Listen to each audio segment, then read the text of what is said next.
તો બાળકો ચાલો આજે આપણે શીખીશું ધોરણ 7 ગાલા ગણિત સ્વાધ્યાય પોથી પાઠ છે ચોથો સાદા સમીકરણ 10 સમીકરણની મદદથી નીચેના કોયડા ઉકેલો।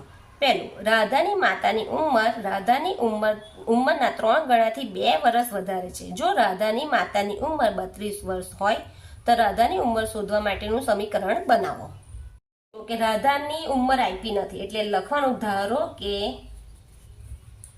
રાધાની ઉંમર આપણે શું વિચારી લઈએ x। હવે અહીં લખ્યું છે કે તેની માતા રાધાની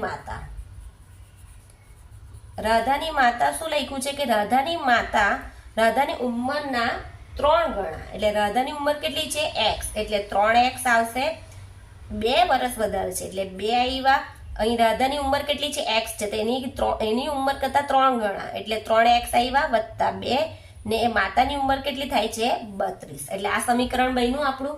હવે આપણે સમીકરણને એ કરીએ તો અહીંયા જો 3x આ ચલવાળી કિંમત બહાર કાઢી આ 32 આ બાજુ આવશે તો 2 કેવા થઈ જશે બાદ એટલે માઈનસ થશે એટલે 3x 32 માંથી 2 જાય તો કેટલા રહ્યા 30 x બાર કાઢ્યા 30 ના છેદમાં 3 તો 10 તાલી 30 એટલે x બરાબર 10 એટલે આ કોની ઉંમર આવી રાધાની ઉંમર।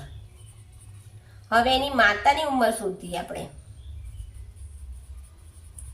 માતાની ઉંમર કેટલી આવી આપણું એ કયું છે સમીકરણ 3x વત્તા 2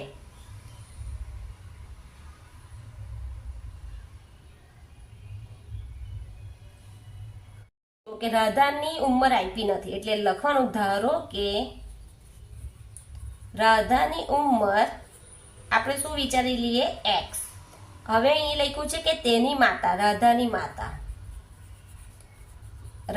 માતા શું લખ્યું છે કે રાધાની માતા રાધાની ઉંમરના 3 ગણા એટલે રાધાની ઉંમર કેટલી છે x એટલે 3x આવશે। 2 વર્ષ વધારે છે એટલે 2 આવ્યા। અહીં રાધાની ઉંમર કેટલી છે x છે તો એની ઉંમર કરતા 3 ગણા એટલે 3x આવ્યા વત્તા 2 ને એ માતાની ઉંમર કેટલી થાય છે 32 એટલે આ સમીકરણ બન્યું આપણું। હવે આપણે સમીકરણને એ કરીએ તો અહીંયા જો 3x આ ચલવાળી કિંમત બહાર કાઢી આ 32 આ બાજુ આવશે તો 2 કેવા થઈ જશે બાદ એટલે માઈનસ થશે એટલે 3x 32 માંથી 2 જાય તો કેટલા રહ્યા 30 x બાર કાઢ્યા 30 ના છેદમાં 3 તો 10 તાલી 30 એટલે x બરાબર 10 એટલે આ કોની ઉંમર આવી રાધાની ઉંમર।